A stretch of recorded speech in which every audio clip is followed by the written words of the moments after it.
Olá, senhores. Vamos tratar do último tema nosso, que é o divórcio ou a dissolução do casamento. A dissolução natural do casamento se dá com a morte. A outra possibilidade de dissolução do casamento é o divórcio. Antes existia a finalização do vínculo conjugal, que também se dava pela separação judicial. Então, antes de abordarmos esse tópico, é necessário a gente esclarecer que houve uma mudança de paradigmas. A gente saiu da indissolubilidade do matrimônio, previsto no Código Civil anterior, o Código Bevilacqua de 1916. Foi criado em 1977 pela Lei 6.515, a chamada emenda do divórcio, ou seja, a lei do divórcio, que permitia a ocorrência do divórcio uma única vez. Então, foi permitido o divórcio, sim, mas uma única vez foi criado o chamado desquite. Depois a gente tirou essa palavrinha da terminologia e da cultura brasileira, já bem sedimentada, e substituímos, com o advento da Constituição Federal de 88, pela expressão separação judicial. Então o desquitado sumiu, né? E passou a existir o separado judicialmente. Durante todo esse período, continuou a existir, entre aspas, concubinato, que depois a gente chamou de união estável. Então, continuou a existir, tá? A mudança de nomenclatura veio muito tempo depois, com o advento de normas a respeito do assunto. Pois bem, a Constituição Federal, ela mudou, então revogou em parte a lei de divórcio, porque ela passou a dispor no artigo 226 das formas de dissolução do casamento, sobretudo no parágrafo 6º, e a dicção do parágrafo 6º era a seguinte, do artigo 226, redação original. O casamento civil pode ser dissolvido pelo divórcio após prévia separação judicial por mais de um ano, nos casos expressos em lei, portanto, não era qualquer hipótese de separação judicial, ou comprovada separação de fato por mais de 2 anos. Então você tinha aí duas possibilidades. Ou vocês já tinham pura e simplesmente rompido, cada um ido para o seu canto, computava-se essa separação de fato por 2 anos, e aí você já entrava com o pedido de divórcio, ou então você tinha que fazer o chamado divórcio por conversão. Por quê? Porque você fazia a conversão da separação judicial em divórcio via ação judicial, decorrido um ano do trânsito da separação judicial. Gente, quando você discutia culpa em separação judicial, porque a separação judicial ela criava a figura do cônjuge culpado. Então, quando você discutia culpa sobre separação judicial, ela se arrastava por muitos anos. Já tinha até dado tempo suficiente para o divórcio e aquele que não queria se divorciar ficava atazanando, digamos assim, mas mantendo uma ação de separação judicial, né? A ação de separação judicial, quando a briga era partilha, também se arrastava por muito tempo. Então você tinha ações, porque numa ação de separação judicial você tem que colocar tudo, guarda, alimentos. Então ela ficava um monstro, às vezes você concordava numa coisa, discordava na outra, e isso ia se arrastando. Então tem gente que ficou em ação de separação judicial 5 anos. Para aguardar mais um ano para o divórcio? Não fazia qualquer sentido. Mas era a determinação legal. E nós tínhamos ali no artigo 1571 estabelecendo que a dissolução do vínculo conjugal, não a dissolução do casamento, né, a dissolução do vínculo, se dava pela morte, pela nulidade ou anulação, pela separação e pelo divórcio. Né? O divórcio, ele mantém a situação em que você está impedido de casar. Por quê? Porque não houve a dissolução total do casamento, tá? Você dissolveu o vínculo de obrigações recíprocas entre os cônjuges, mas sem pôr término ao casamento. Então era um meio termo. Pois bem, quando sai a emenda constitucional 66 de 2010, ela muda o texto constitucional. Então, o artigo 226, parágrafo 6º, teve a sua redação alterada e passou a colocar de uma maneira simples. Aquele elenco todo que eu tinha falado, separação judicial, separação de fato, mudou. Ficou assim: o casamento civil pode ser dissolvido pelo divórcio. Ou seja, o texto constitucional suprimiu a separação judicial. E aí começou a briga entre os juristas. Se havia separação judicial, se ela poderia ser mantida, se nós podemos ajuizar uma demanda de separação judicial, porque as partes querem. Não faz o menor sentido, senhores. Vamos lá, né? Você não pode subverter a hierarquia constitucional. A Constituição eliminou o instituto da separação judicial. Quando ela fala que o casamento civil pode ser dissolvido pelo divórcio, isso não significa que ela criou inúmeras outras modalidades. Você tem aí um comando legal que substituiu outro comando constitucional que falava da separação. Então, ao estabelecer, até porque, né, o casamento civil ele não tem prazo, então ele pode ser dissolvido pelo divórcio, ou ele pode continuar até a morte de um dos cônjuges. Mas muita gente entendeu esse pode como uma obrigatoriedade, aliás, uma faculdade no sentido de que haveria manutenção da separação para aqueles que quisessem. Ora, gente, quem quer permanecer no casamento sequer vai demandar. Quem quer sair do casamento entra com o pedido de divórcio. Eu entendo que o pedido de divórcio não sou só eu, estou muito bem acompanhada nisso. Maria Berenice Dias, Paulo Lobo, Cristiano Chaves de Farias, um monte de gente falando isso. Que o divórcio passou a se tornar um direito potestativo. Ele é um direito meu, eu não quero permanecer casada. Como é que você vai contestar esse direito? Com base no quê? Que você pode mais do que eu? Eu não quero permanecer casada, como é que você vai me obrigar a permanecer casada? Ah, mas tem que explicar para o juiz. O juiz não é terapeuta, eu não tenho que explicar nada para o juiz. Eu tenho que ir lá e preencher os requisitos que tornam aptos juridicamente a encerrarmos isso sem que existam pendências. That's all. Eu não tenho que ir lá e explicar as motivações para o juiz. Porque antes a separação judicial ela tinha que ser motivada. E dependendo da situação, e até de eventual acordo, o juiz podia se recusar a homologação. Olha o poder que você dava para o Estado interferir no casamento. E dizer, olha, não, você não vai separar. Nós tínhamos juízes que efetivamente pregavam, né? Dependendo da corrente ou da religião que eles adotassem, era muito difícil. Às vezes o juiz falava assim, detecto que a vontade de um deles não está firme. Portanto, doutora, se a vontade dos dois não está plenamente manifesta, mantém-se o casamento. Todo o seu serviço jogado fora. Até parece que você, no seu escritório, já não cuidou de verificar se eles pretendiam ficar juntos ou não. Mas não foi nenhuma nem duas vezes que isso daí aconteceu. Só pra gente fazer papel de idiota, porque depois eles assinavam um pedido de divórcio. Então, era aquela admoestação do juiz. Tinha juiz até que pedia para o advogado ficar fora da sala. A gente tinha que brigar pelo direito de estar dentro da sala, né? Mas eu quero falar separado com os cônjuges. Tá aí, como é que eu vou saber que o cônjuge ficou renitente se eu não estou vendo?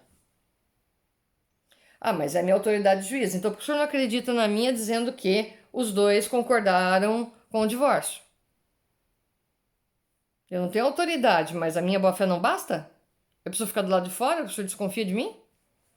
Eu estou apontando alguma arma para um deles? E muitos falam assim, é importante a separação judicial porque nela, ou durante esse um ano, que é obrigatório, do trânsito em julgado da separação judicial para o pedido de divórcio, era obrigatório, né? Para você pedir o divórcio por conversão, eles poderiam se arrepender. Gente, juro, tô há 30 anos nessa profissão e teve um arrependimento. Eu faço família. Teve um arrependimento. E que não adiantou muita coisa, porque eles se arrependeram, 2 meses depois estavam divorciando. E pior, né? Com violência doméstica junto. Dá vontade de ir lá e parabenizar. Falar, parabéns, excelência. E eles gostavam sempre que você explicasse por quê. Né? E muitas vezes indeferiam. Não, isso daí não é motivo. Então virava aquela lavagem de roupa suja que não acabava mais. Ele fez isso porque a família dele, porque isso, porque aquilo, não terminava, gente. E pior que quando você levanta esse tipo de questão, você dá margem para que essas pessoas tragam todas essas inseguranças, essa amargura, essa revolta para o Poder Judiciário e passem a usar o processo para esse tipo de finalidade, que não é a finalidade do processo. Então o que acontecia? Virava aquela confusão, né?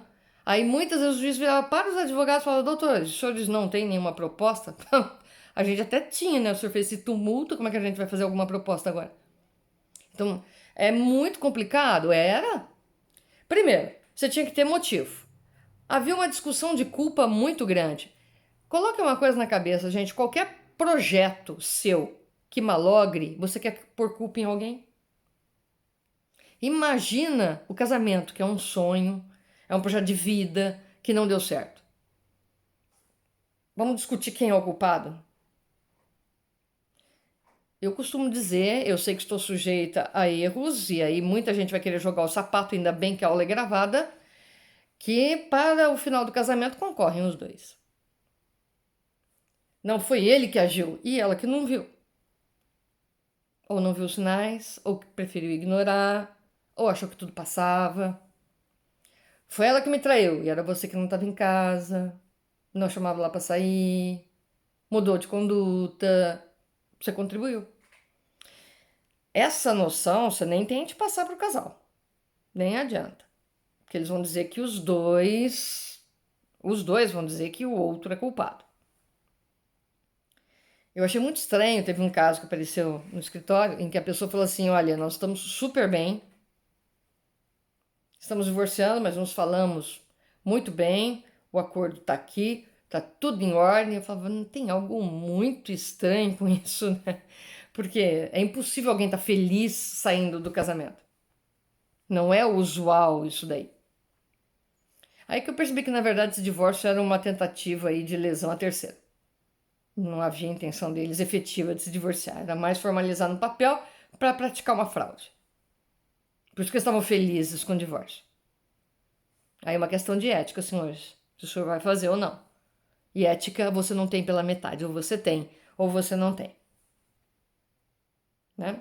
Então, esse é o tipo de coisa que aí fica a seu critério. Mas a gente tenta saber, sobretudo por conta dos menores, eventualmente, aí existentes na dissolução do casamento. Para saber como é que é a relação deles, se tá tudo bem, como é que vai ficar a situação desses menores. Quando se trata de partilha, a coisa é mais simples. Não tem filhos, é muito mais simples. Então, hoje, eu não vejo a supressão da separação como alguns doutrinadores alegam, que isso seria uma supressão de um direito. Não, peraí, você está subvertendo a hierarquia constitucional. A hierarquia constitucional, a Constituição não estabelece mais separação judicial. Não cabe a você dizer: ah, mas o Código Civil não foi modificado. Espera um pouquinho, né? Então, o Código Civil tem que responder à Constituição, não o inverso. A Constituição só vale quando mudar o Código Civil. Não. Ah, mas a gente quer manter. Para quê? A primeira coisa que os juízes fizeram em 2010 foi dar prazo para todo mundo que estava com processo de separação judicial para querer saber se convertia em divórcio ou arquivava. Por quê? Porque não ia continuar com separação judicial. Porque ela é inútil. É tirar dinheiro das pessoas. É colocar uma espada de Damocles, uma pendência desnecessária sobre a cabeça das pessoas. Elas vão ter que fazer e pagar uma separação judicial para depois, dali um ano, pagar um divórcio? Não faz o menor sentido, já divorcia. Teve um juiz que falou para mim: mas eles podem mudar de ideia. E se eles quisessem manter? Eles casam de novo. Não há objeção alguma. É só casar novamente. O que não pode é usar o judiciário para brincadeira. E o casamento, desculpe, ele é uma vocação ou um instituto, como queiram, ou um contrato estabelecido entre as partes. Ele tem a chancela do Estado. O Estado não tem que se meter para dizer que você tem que ficar casado. O Estado não é favorável nem ao condomínio, vai ser favorável ao casamento agora. Se você quer sair do casamento, acabou o assunto. Como é que o outro vai te manter? Não, eu exijo que ele fique, quero explicações. Para! Não. Isso você pode exigir no seu lar. Você pode procurar isso daí do outro, ou com outro, que é o terapeuta, não no Poder Judiciário. No Poder Judiciário, os critérios são objetivos. Eu costumo dizer para aqueles que me procuram que a parte mais simples é formalizar o divórcio. A parte mais difícil é saber o que você vai fazer no dia subsequente do divórcio. Você se preparou para viver sem o outro? Você está preparado psicologicamente para isso? Esse é o mais importante. Porque se ele estiver preparado, isso daí não vão virar 15 demandas judiciais. Só assinar o divórcio não adianta nada. Você correr e conseguir a assinatura do divórcio. Se você não deu tempo a pessoa sedimentar isso, 2 meses depois ela está batendo na sua porta.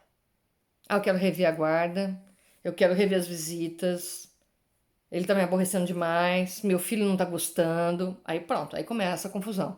Por quê? Porque na verdade a pessoa não se divorciou, ela não cortou o vínculo. Ela assinou o papel, mas ela não cortou o vínculo. São as pessoas que usam o filho para fiscalizar. O que seu pai tá fazendo? O que ele comprou? Ou então, sua mãe tá namorando? Com quem ele tá? Com quem ela tá? Você tem aí um controle da vida alheia. Você sabe que seu pai paga pouca pensão? Verifica lá se ele trocou de carro. A sua mãe não gosta de você, ela já tá namorando. Logo ela vai ter outro filho, não vai ter espaço para você na vida dela. Olha o que fazem com a criança. Presta atenção. Então eu acho que o divórcio, e só o divórcio, é a melhor alternativa. No meu modo de entender, acabou a separação judicial. Você quer discutir culpa, você vai discutir na terapia. Ou então conversa com ele. Não é no judiciário. Não comporta, gente. Não faz o menor sentido. Como é que o Estado vai virar para você e vai falar: você vai ter que ficar casado? Faça como o Estado babilônico, né? Que falava assim: ah, ela tá enferma. Então, aliás, existia essa modalidade de separação remédio. Ela tá enferma, mas você vai ter que pagar. Então, aí é uma indenização. Mas nem o Estado babilônico mandava você continuar casado. Vai vendo, hein? Que o divórcio sempre existiu na humanidade. Só para esclarecer aqueles que fugiram da aula de formação histórica. O divórcio sempre existiu. Nas civilizações mais antigas, sempre. Desde os sumérios. Primeira civilização que a gente estuda. Então, desde eles já tinha divórcio? Já tinha divórcio. Só o homem podia pedir? Não, qualquer um deles. Qual é a diferença entre separação de fato e separação de corpos? Separação de fato. Um se enche, pega as coisas e vai embora. Essa é a separação de fato. Tem gente que quando vai pedir o divórcio nem sabe onde está o outro. Eles cortaram relações, não tinham filhos. O cara fez as malas e foi embora. Ou a mulher. Nem sabe onde foi parar. A gente não tem nem onde citar, porque não sabe. Tem que ficar catando. A gente demora mais tempo para achar o endereço, para pedir a citação, do que propriamente para montar ação. Quer ser rápida? Essa é a chamada separação de corpos. A separação de corpos ela tem um efeito jurídico importante. Rompe o regime de bens. Separou de corpos, você descumpriu um dos deveres legais do matrimônio, lembra? Que era a convivência moro-uxório, sob o mesmo teto. Então, nesse momento, existe a ruptura dos deveres conjugais, não há mais que se exigir fidelidade, nada, e você também tem a ruptura do regime de bens, ou seja, depois da separação de fato, tudo aquilo que ele adquiria é patrimônio exclusivo, tudo aquilo que ela adquiria é patrimônio exclusivo dela, também não se comunica. Não adianta você esperar o cara ganhar na loteria para você pedir o divórcio, alegando que durante esse período vocês conviveram. Não, você já estava morando em outro canto, com outra pessoa, não tem nada a ver. Ah, mas formalmente eu ainda estava casada. A gente quer saber hoje da verdade real. A senhora estava morando onde? Com ele? Não. Acabou o assunto, separação de fato. Separação de fato rompe o vínculo e rompe o regime de bens. Então, o regime de bens tem que ser preservado até aquele momento. Ou seja, arrole os bens que existem quando da separação de fato, porque são esses que serão partilháveis. Os que forem adquiridos depois, não. Tá?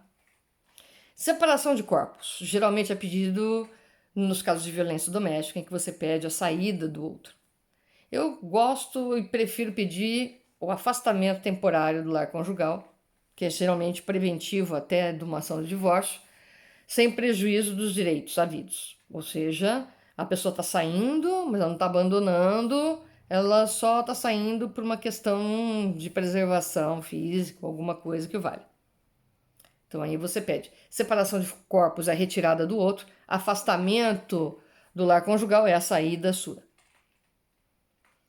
Os juízes não gostam muito da separação de corpos, salvo os casos de violência doméstica. Eu acho engraçado isso, né, gente? A gente aceita dano moral, mas a violência psicológica é relegada a um segundo plano. Violência é violência. É que é difícil fazer prova. Então, dano moral também é difícil fazer prova. Logo, a gente vai ignorar? Então, tá aí, só para dar a diferença entre separação de fato e separação de corpos. Tem o divórcio feito em cartório, o divórcio extrajudicial? Tem, quando não tem filhos menores. Estão de acordo, vão lá, faz o divórcio. Não tem problema nenhum. Não precisa nem formalizar uma ação judicial. Ministério Público atua sempre no divórcio? Só quando houver menores. De novo, qual é a função do Estado ou da sociedade, representada pelo Ministério Público, de palpitar sobre a vida alheia? Não tem nenhuma. Então, ele só vai entrar quando tiver incapaz, quando tiver menores. Aí sim, ele está fiscalizando o interesse dos menores para ver se não vai ser feito algum acordo lesivo ao interesse desses menores. Perfeita atuação do Ministério Público. Nesse e só nesse tipo de situação. Então, vamos lá. Mariana, no divórcio tem que propor tudo? Você pode propor tudo ou você pode fazer diversas ações. Eu entendo que o divórcio é direito potestativo, eu geralmente entro só com ação de divórcio e partilha de patrimônio.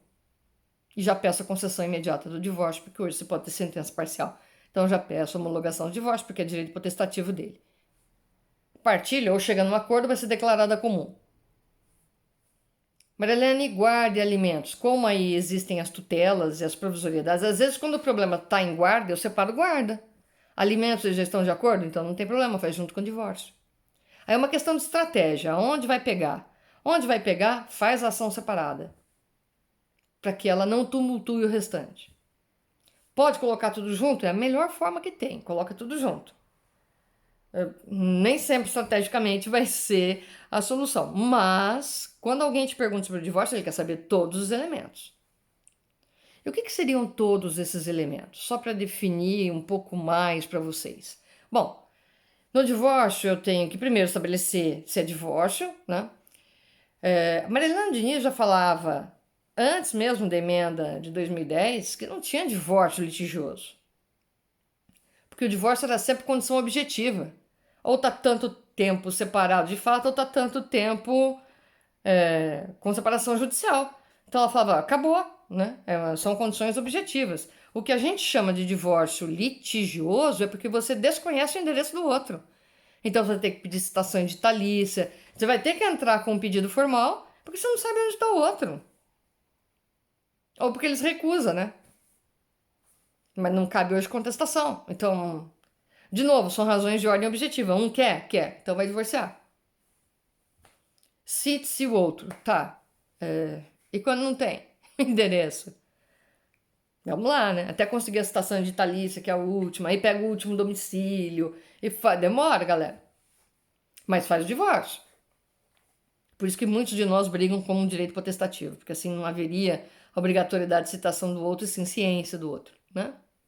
Para que tome ciência de que está divorciado. Você não está mais nem junto, qual é a preocupação? Que ele conteste o quê? Vocês não estão mais juntos.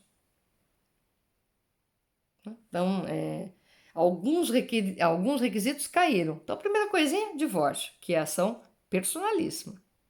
Só quem casou pode pedir o divórcio, isso é óbvio. Parece, mas não é.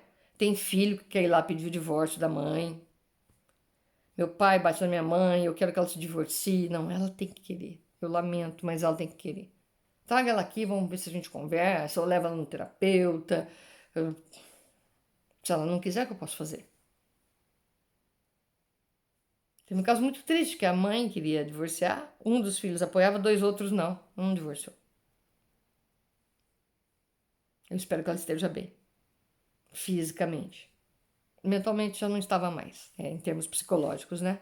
Mentalmente que eu falo, em termos psicológicos, pelas agressões sofridas. Então, ela sofreu mais uma dos filhos. Mas eu não posso fazer nada, né? Então, muitas vezes o Ministério Público quer tomar a iniciativa, falar, mas qual é o motivo? Não posso, gente, eu tenho dever de sigilo. Lamento se aquela plaquinha lá, segredo de justiça não significa nada para muita gente, para mim significa. Os meus clientes podem contar com o sigilo. Nunca será dado nome a eles. Então, e olha que quem teve que aguentar a primeira separação por culpa, com alegação de adultério virtual praticado por conta de namoro pela internet, foi essa que vos fala, né? Então, e a juíza considerou que houve adultério virtual, pelo descaso e descuido dela com o marido. Vai vendo só o que a gente passa. É uma diversão, né? Mas muito cuidado, você está cuidando da família alheia. Eu sei que tem gente que não tem estômago para isso. E outros que têm que aprender que fazer divórcio não é título de crédito. Ah, aqui estão todos os documentos, então prepara, faz o divórcio. Verifica como está o outro, o seu cliente, antes de fazer o divórcio. Vê se ele está preparado para o divórcio. Muitas vezes as pessoas usavam a alegação ou o pedido de divórcio, no caso da separação, como ameaça, para ver se ele toma jeito. Era comum nas TENS. Ah, doutora, eu vim aqui, aí a senhora chama ele daquela bronca, vamos ver se ele toma jeito. Tô ameaçando que eu vou separar. Aí você chegava, a pessoa desistia, né? Eram situações assim, inusitadas. Isso também acaba com o pedido de divórcio. Acaba. Porque você vai falar pra pessoa, olha, não tem brincadeira. Você entrou com o pedido, você tá divorciado. Ah, mas o juiz não vai chamar, não vai dar uma bronca? Não, o juiz não vai chamar para dar bronca. Em muitos casos a gente já resolve. Ou no Sejusc, então, ou na mediação mesmo. Então, nas audiências de mediação são para a área de família. Bom, no divórcio a gente tem que discutir isso. A manutenção ou não do sobrenome ou patronímico do marido com a mulher. Tem gente que acha que isso é obrigatoriedade, a retirada. Tem gente que entende que é direito personalíssimo. Então, não tem que obrigar. E como a gente não tem mais a ideia de culpa no casamento, você não tem como obrigar a retirar o nome. Então, daí o cuidado que a gente deve ter nas orientações. Olha, vai casar, você não tem que acrescentar o nome do seu marido ao seu, né? Então, ele tem a origem deles, tem a sua, mas fica a critério. E é uma cultura comum ao povo brasileiro. Então, isso é muito difícil de debelar, de retirar, né? Então, aí você tem a questão do nome, você tem a questão da guarda para trabalhar. Se houver guarda que não seja compartilhada, ou mesmo a compartilhada com fixação de residência, você vai ter que dizer com quem fica a criança e como é que vai se dar o período convivencial com o outro, o que vocês chamam de direito de visitas. Aí você vai ter que estabelecer alimentos e efetuar a famigerada partilha de bens com todos os cuidados, desde o regime que existe até o que existia antes ou depois do casamento. Esse é o elenco que compõe o divórcio. Você vai ter que preencher lá item por item. Dos bens, dos filhos, né? Porque se você entrou com uma ação de divórcio, tem judicialmente é porque tem menor. Ou então porque o ser desapareceu. Não dá para fazer em cartório, né? Quem é que vai assinar por ele? Então, Poder Judiciário, tá? E aí fica a discussão, seja do patrimônio, guarda. Cada divórcio é uma festa, você nunca sabe o que vai pegar. Teve um que o que pegou foi o bichinho. E aí, boa sorte, né? Fiquem bens, partilha de bens, filhos não é. Ops. Tem pensão alimentícia? Tem gente defendendo que tem. Se o bichinho vai ficar em condomínio, tem que pagar ração, isso, aquilo. Né? Daí deixo para vocês pesquisarem. Mas tem muita gente já tratando do tema. Né? Não sei, o povo compra até um negocinho para pôr aqui e dizer que é filhinho, né? Então, petzinho é um senciente. Então, ele não é mais uma coisa, né? Não é um semovente. Ele saiu do critério de bens, obviamente não chegou nem chegará ao de pessoa, mas ele é um semovente. Desculpa, ele é um senciente. Um ser com consciência, sem linguagem, né? Então, sem direito. Então, você tem ali um misto, não é mais coisa, também não é gente, mas está ali estabelecido e muitas vezes é o que leva ao Poder Judiciário. É a briga por causa do cachorro. Teve um dia que falou assim para mim: eu me recuso. Eu falei, Excelência, é o único ponto de discórdia aqui. Vossa Excelência vai ter que se pronunciar. Eles concordaram sobre os filhos e estão discutindo o cachorro. Eu falei, doutora, a senhora não deu um jeito nisso. Eu acho ótimo isso, né? Porque eles sempre olham pra gente como se a gente não tivesse tentado nada antes, né? Doutora, a senhora não fez nada sobre isso? Não, fiquei lá passeando, brincando com ele. Gente, às vezes para chegar num divórcio no Poder Judiciário, você tá ali camelando com as partes 6 meses, 7 meses, 8 meses. Que é muito melhor já chegar com tudo mastigadinho.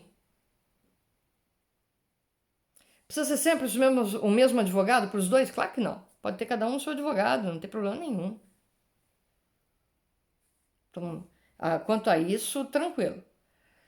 Creio que com isso ficam explicados aí. Sei que tem muita gente que se opõe ainda, é favorável à separação judicial. Eu, no meu modo de entender, não tem nenhum subsídio legal, seja por conta da manifestação constitucional, que no meu modo de entender ela não suprime direito fundamental nenhum, aliás, ela garante, né, que você não vai ser explorado 2 vezes e nem ser sujeito, submetido a uma ação judicial de forma desnecessária, apenas para confirmar a vontade que você já tinha expressado antes. Então, não faz sentido. E discussão de culpa, o judiciário não é para isso. Veja que nem em ato ilícito a gente discute culpa e sim dano. Aqui você não vai discutir culpa. O que ficou pendente? Se caberia uma indenização por algum tipo de abuso ou por algum tipo de ato praticado durante o casamento. Se um pode pedir ao outro. Mas isso ficará para a prorrogação dessas nossas aulas. Então, num podcast posterior, os senhores verificaram isso, mas não será objeto de avaliação. Senhores, fiquem bem, cuidem-se, abraços virtuais a todos.